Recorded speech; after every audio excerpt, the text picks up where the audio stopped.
আমার ছোট্ট সোনামণিরা, সিজারে হইছো কারা কারা দেখি? সিজারে, যে হুজুর আমি সিজারে পৃথিবীতে এসেছি, হাত তোলো। কয়েকজন হাত তুলছে, মাশাআল্লাহ, ঠিক আছে, অসুবিধা নেই, হাত নামাও। এটা একটা প্রাকৃতিক নিয়ম। মায়ের পেট থেকে পৃথিবীতে আমরা এইভাবে আসি। কেউ প্রাকৃতিক পদ্ধতিতে আসি, কেউ সিজারে আসে। যারা সিজারে আসছে তারা এই কষ্টটা সহ্য করে নাই, তাদের অন্য ধরনের স্ট্রাগল পৃথিবীতে আসার পরে। কিন্তু আমরা যারা নর্মাল প্রসেসে এসেছি সেই সময়টার কথা খেয়াল করেন।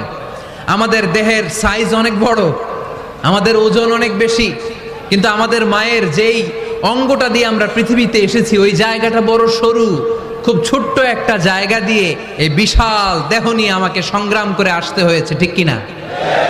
এবং এটা ল্যাবরেটরিক্যালি প্রুভড, সায়েন্টিফিক্যালি অ্যাটাস্টেড যে এটা একজন বাচ্চার জন্য, নবজাতক নিউ বর্ন বেবির জন্য খুবই স্বাস্থ্যকর, খুবই হেলদি। কারণ এই ছোট্ট জায়গাটা দিয়ে, মায়ের ওই ছোট্ট অঙ্গ দিয়ে আমরা যে পৃথিবীতে আসি, আমাদেরকে একটা চাপ সহ্য করতে হয়। ওই চাপের কারণে আমার নাকের ভেতরে, কানের ভেতরে যে ধরনের দূষিত গ্লিসারিন আছে, পদার্থ আছে, এগুলো সব বের হয়ে যায়। আর এই প্রচন্ড চাপটা আমাদের দেহটাকে কর্ম সহিষ্ণু হয়ে গড়ে তুলতে সাহায্য করে। কোন সুবহানাল্লাহ।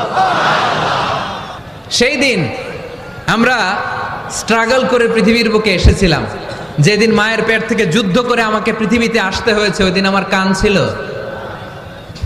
এখনকার মতো কানের শক্তি ছিল? এখন যে হাতে শক্তি, ওই শক্তি ছিল? ওই কঠিন পরিস্থিতিতে যদি আমি সংগ্রাম করে টিকে থাকতে পারি, বর্তমান সময়ে আমাদেরকে কেউ আটকায় রাখতে পারবে না, পারবে না। ইন্নাকা কাদিহুন ইলা রাব্বিকা কাদাহান ফামুলাকি। আল্লাহ বললেন, ও বনি আদম, তোমাকে কষ্ট করতে করতে আমার কাছে আসতে হবে। আবার আল্লাহ বললেন, লাকাদ খালাকনাল ইনসানা ফি কাবাদ। আমি বনি আদমকে, দুনিয়ার সবগুলো মানুষকে কর্মসহিষ্ণু করে তৈরি করেছি। সুবহানাল্লাহ বলেন। কর্মসহিষ্ণু। আমাদের এক একজন মানুষ যে আমরা কতটা কষ্ট আর ধৈর্য সহ্য করতে পারি আপনি কল্পনাও করতে পারবেন না। নর্মাল প্রসেসে আমাদের মা যেদিন আমাদেরকে ডেলিভারি দিয়েছিলেন, তখন আমাদের মা 57 ইউনিট প্লাস। সুস্থ মানুষ ব্যথা সহ্য করতে পারে 45 ইউনিট। কত ইউনিট? কিন্তু আমাদের মা যেদিন আমাদেরকে দুনিয়ার বুকে এনেছিলেন, সেদিন আমার মা, আপনার মা ব্যথা সহ্য করেছিল 57 ইউনিট প্লাস, 57 ইউনিটেরও বেশি। এই ব্যথাটা সাধারণ কোনো ব্যথা নয়। একটা অ্যাক্সিডেন্টে আপনার দেহের 20টা হাড় বা হাড্ডি ভেঙে গেলে যত ব্যথা, তার চেয়েও বেশি ব্যথা আমার মা সহ্য করেছিলেন। আমার মাকে ওই দিন এই ব্যথাগুলো সহ্য করার তৌফিক দিয়েছিলেন কে? তাহলে কি পরিমাণে কষ্ট সহিষ্ণুতা আর কর্ম সহিষ্ণুতা নিয়ে যে আমরা জন্মাই, আমাদের কোনো ধারণাই নাই।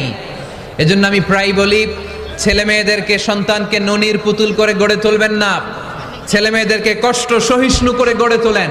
প্রতিকূল পরিবেশে কি করে নিজের অস্তিত্ব জানান দিতে হয়, এমন করে আমরা আমাদের মুসলমান সন্তানদেরকে গড়ে তুলবো। চিল্লায় বলেন ঠিক কিনা?